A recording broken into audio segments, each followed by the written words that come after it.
हरतालिका तीज कौन है?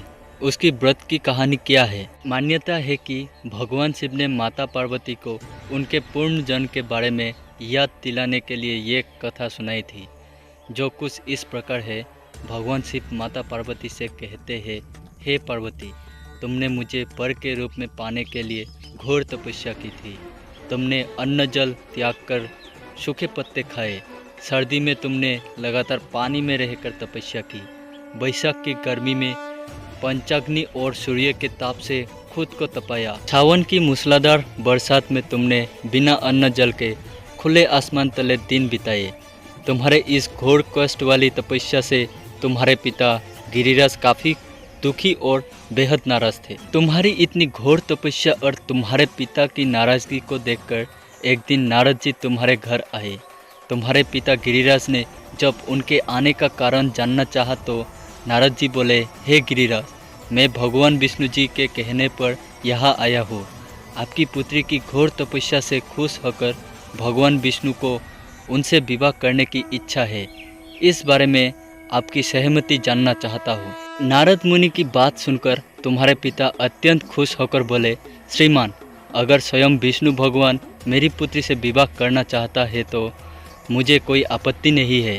भगवान विष्णु तो साक्षात ब्रह्म का रूप है। ये तो हर पिता चाहता है कि उसकी पुत्री सुखी रहे और अपने पति के घर में लक्ष्मी का रूप बने। तुम्हारे पिता द्वारा स्वीकृति पाकर नारद जी विष्णु जी के पास पहुँचे और उन्हें विवाह तय होने के बारे में समाचार दिया। इस बीच जब तुम्हें इस बात की जानकारी मिली तो तुम बहुत ज़्यादा दुखी हो गई। तुम्हें दुखी देखकर तुम्हारी सहेली ने तुमसे दुख का कारण पूछा। तब तुमने कहा, मैं सच्चे मन से भगवान शिव को ही अपना पति मान चुकी हूँ, लेकिन मेरे पिताजी ने विष्णु जी के साथ मेरा विवाह तय कर दिया है। मैं इतनी धर्म संकट में हूँ कि मेरे पास जान देने के अलावा कोई और दूसरा उपाय नहीं है। तुम्हारी सहेली ने तुम्हें हिम्मत देते हुए कहा कि संकट के समय धैर्य रखने की आवश्यकता होती है। तुम मेरे साथ घने जंगल में चलो, जहाँ साधना भी की जाती है। वहाँ पर तुम्हें तुम्हारे पिता नहीं ढूंढ पाएंगे। मुझे पूरा भरोसा है कि भगवान तुम्हारी मदद अवश्य करेंगे। तुमने अपनी सहेली की बात सुनकर वही किया। तुम्हारे घर से यूँ चले जाने पर तुम्हारे पिता बहुत दुखी और चिंतित हुए। वो उस दौरान ये सोचने लगे कि मैंने अपनी पुत्री का विवाह विष्णु जी से तय करा दिया है। अगर भगवान विष्णु बारात लेकर आए और पुत्री यहाँ नहीं मिली तो बहुत अपमान सहना पड़ेगा। तुम्हारे पिता ने तुम्हें चारों ओर खोजना शुरू कर दिया। उधर तुम नदी किनारे एक गुफा में पूरे मन से मेरी आराधना में डूब गई।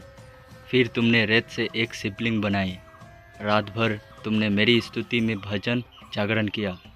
तुमने बिना अन्न जल ग्रहण किए मेरा ध्यान किया। तुम्हारी इस कठोर तपस्या से मेरा आसन हिल गया और मैं तुम्हारे पास पहुंचा। मैंने तुम्हें तुम्हारी इच्छा का कोई वर मांगने को कहा। तुमने तब मुझे अपने सामने पाकर कहा कि मैं आपका सच्चे मन से अपना पति मान चुकी हूँ। अगर आप सच में मेरी इस तपस्या से खुश होकर मेरे सामने आए हैं तो मुझे अपनी पत्नी के रूप में अपना लीजिए।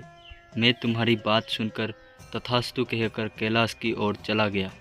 तुमने प्रात होते ही पूजा की सारी सामग्री नदी में प्रवाहित करके अपनी सखी के साथ व्रत का वर्ण किया। उसी वक्त तुम्हारे पिता गिरिराज तुम्हें ढूंढते हुए वहां पहुंचा।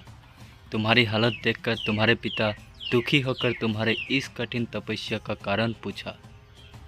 तुमने अपने पिता को समझाते हुए कहा, पिताजी, मैंने जीवन का ज़्यादातर समय कठिन तपस्या करके बिताया है।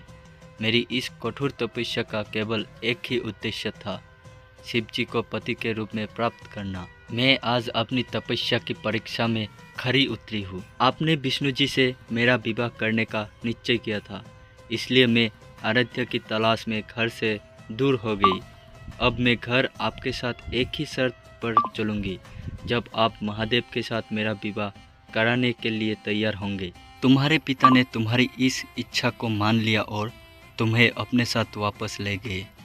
फिर कुछ समय बाद तुम्हारे पिता ने हमारा विधि विधान के साथ विवाह करा दिया।